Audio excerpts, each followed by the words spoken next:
It's fair to say there's a lot of doom and gloom right now in the UK. The economy's not doing too well. Businesses are struggling. A lot of the same problems that we've had over the last 15 years or so only seem to be getting worse. There's even a hint of them getting any better. And the automotive sector is not immune to that. In fact, it's probably been one of the worst hit sectors over the last 15 years or so. Even going all the way back to the 80s and 90s, British automotive manufacturing is nowhere near what it used to be. But there is some good news. I found a positive story here about Rolls Royce, one of the most exclusive and iconic British marquees when it comes to automotive excellence, really. And they are beginning construction on a multi-million-pound extension to their facilities, a £300 million investment, if not even larger, according to Rolls Royce themselves. Let's have a look at this, guys, because, again, this is a very positive story. I like to criticize the bad here on the motoringchronicle.com. I do think that is very important,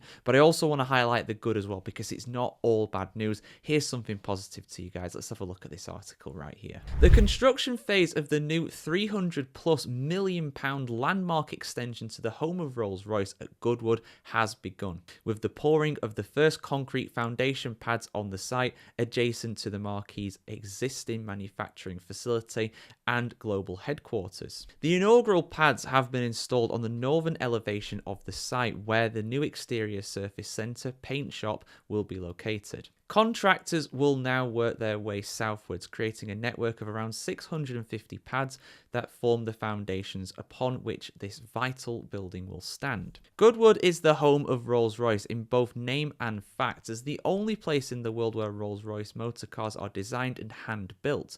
The marquee is ever mindful that the unique status and is deeply sensitive to the building's location in the beautiful West Sussex countryside near the South Downs National Park. Opened in 2003, the original site was specifically designed to blend into its surroundings. Together with its carefully considered blend of materials and largest living roof in the UK, this renders it all but invisible from beyond the boundaries.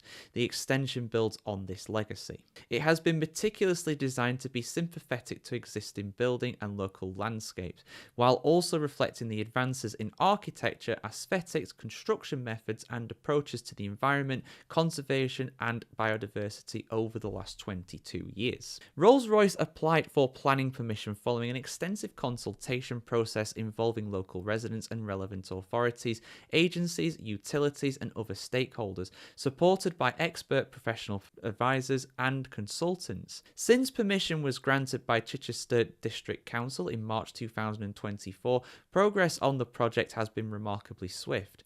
The extensive groundwork required, including the landscaped bunds designed to screen the site from view, are well advanced. There have also been comprehensive upgrades to local footpaths, with planned planting contributing to a projected 12% biodiversity net gain. That's very nice. As well as housing the new surface finish centre, paint shop, the 40,000 square metre extension will create a much needed capacity for the marquee's rapidly expanding bespoke activities. These reached record levels in 2024, driven by the substantial growth in client requests for more technically complex, authentically challenging, and highly individualized bespoke commissions, which can reach their apex in coach build projects. This growth itself is a direct result of the marquee's continued investment in its global network of private offices, which have expanded from the original Goodwood International Luxury Centres, including Dubai, Shanghai in China,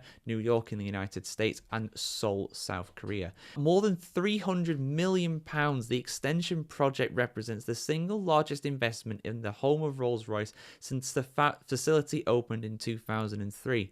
In that time, Rolls-Royce has become a great British manufacturing success story, with over 2,500 people employed on site and supporting a further 7,500 jobs in its wider supply chain. An independent study by the London School of Economics showed the company has added a total of more than £4 billion to the UK economy and currently makes an annual contribution in excess of £500 million.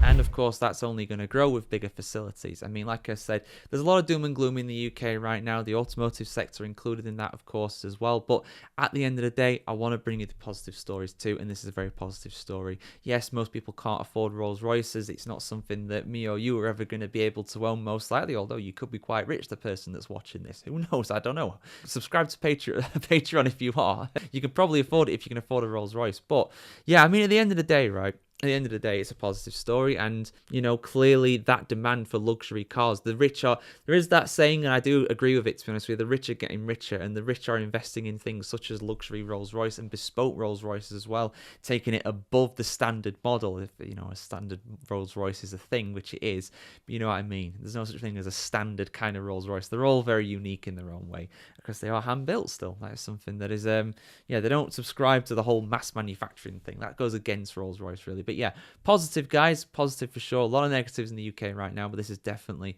one that's going against the negative rhetoric that we're hearing quite a bit. But yeah, what do you guys think? What do you think? Is it a good thing for Rolls Royce? Is it good that they've managed to do it in a sustainable way such as this? Let us know your thoughts in the comments below, as always. Like, share, comment, and subscribe, as always, here on the motoringchronicle.com to see much more content on the world of motoring just like this. Have a great day, guys. Have a great week ahead.